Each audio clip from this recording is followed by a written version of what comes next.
Selamat sore, Bapak Ibu dosen.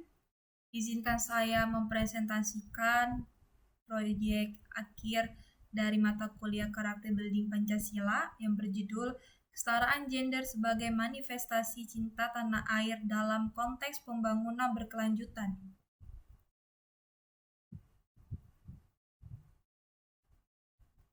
Izinkan saya memperkenalkan diri. Nama saya Laila Gustina Permatasari. NIM saya 27024080252. Saya dari kelas D2DA. Saya dari kelompok 4. Saya bekerja di PT Gajah Tunggal Tbk yang berlokasi di Tangerang. Saya posisi bekerja sebagai Staff Industrial Engineering.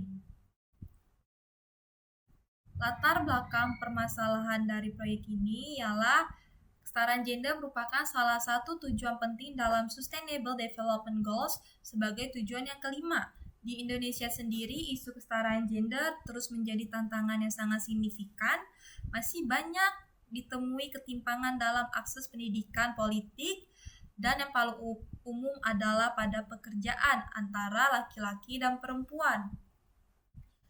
Stereotip gender yang menganggap perempuan tidak cukup kuat atau rasional untuk memimpin juga menghambat kemajuan kesetaraan, menciptakan ketidakseimbangan kekuasaan yang berlarut-larut di mana laki-laki mendominasikan banyak sektor.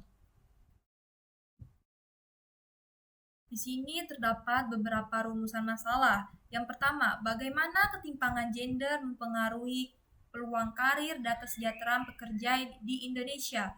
Kedua, apa saja hambatan utama yang dihadapi perempuan dalam mengakses posisi strategis di tempat kerja. Poin ketiga, bagaimana mahasiswa dapat berkontribusi dalam menciptakan kesadaran akan pentingnya kesetaraan gender di lingkungan kerja melalui pendekatan inovatif dan kolaboratif. Berikut merupakan hasil temuan yang telah didapatkan dari wawancara beberapa narasumber, yaitu pertama, pemahaman tentang kesetaraan gender. Mayoritas narasumber memahami bahwa kesetaraan gender berarti memberikan kesempatan yang setara bagi individu tanpa harus memandang jenis kelamin. Poin kedua, pencapaian kesetaraan gender di Indonesia. Menurut narasumber, beberapa tahun terakhir ini banyak yang mengungkapkan bahwa Indonesia telah mengalami kemajuan yang signifikan dalam kesetaraan gender, terutama dalam bidang pendidikan ataupun pekerjaan. Poin ketiga, tantangan yang dihadapi oleh perempuan. Menurut beberapa sumber, meskipun kesetaraan gender telah semakin mencapai, tantangan yang dihadapi perempuan dalam dunia kerja masih cukup besar. Narasumber mengungkapkan bahwa perempuan seringkali dianggap lemah dan tidak dapat melakukan pekerjaan berat dalam bidang industri manufaktur atau menjadi teknisi. Poin keempat, peran laki-laki dalam kesetaraan gender. Sebagian besar narasumber setuju bahwa peran laki-laki sangat penting dalam memajukan kesetaraan gender. Laki-laki perlu berperan aktif dalam mendukung perempuan dan mengubah pandangan yang konservatif terkait peran gender. Poin kelima, stereotip gender dan pilihan karir.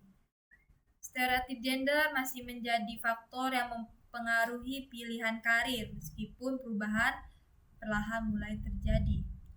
Poin ke-6, kebijakan pemerintah. Kebijakan pemerintah Indonesia telah menunjukkan kemajuan dalam mendukung kesetaraan gender, seperti adanya kebijakan yang mengatur hak perempuan dalam pendidikan, pekerjaan, dan perlindungan hukum termasuk cuti melahirkan. Poin ke-7, peran media dalam kesetaraan gender. Media memainkan peran yang sangat penting dalam membentuk pandangan masyarakat mengenai kesetaraan gender. Meskipun media bisa menjadi alat yang efektif untuk mendidik dan menginspirasi masyarakat tentang kesetaraan gender. Poin ke-8, pendidikan untuk generasi muda. Semua narasumber sepakat bahwa pendidikan sejak dini merupakan kunci untuk membentuk pemahaman yang lebih baik tentang kesetaraan gender. Poin ke-9, harapan untuk perkembangan kesetaraan gender. Harapan dari narasumber perkembangan kesetaraan gender Indonesia sangat optimis, meskipun berharap agar kesetaraan gender dapat diterapkan merata di seluruh masyarakat, baik itu dalam pekerjaan ataupun sosial. Untuk mencapai kesetaraan gender yang lebih baik di Indonesia perlu dilakukan langkah-langkah seperti pertama, memperkuat pendidikan. Kedua, meningkatkan peran aktif laki-laki. Ketiga, memperbaiki penerapan kebijakan perempuan. Keempat, mendorong media. Kelima, memberikan kesempatan untuk perempuan. Refleksi diri saya menyadari bahwa melalui pendekatan BGA atau Business Graduate Attribute, saya memiliki tanggung jawab untuk mendidik diri saya dan orang lain tentang pentingnya kesetaraan gender, memperkaya wawasan dengan memahami tantangan dan peran gender yang lebih luas, serta memperdayakan perempuan dan laki-laki di sekitar saya untuk berkembang tanpa batasan sosial, dengan harapan dapat menciptakan masyarakat yang lebih inklusif, adil, dan setara. Dengan ini, saya mendapatkan perspektif lebih luas tentang bagaimana kesetaraan gender bisa diterapkan dalam berbagai sektor, seperti pendidikan, pekerjaan, dan media.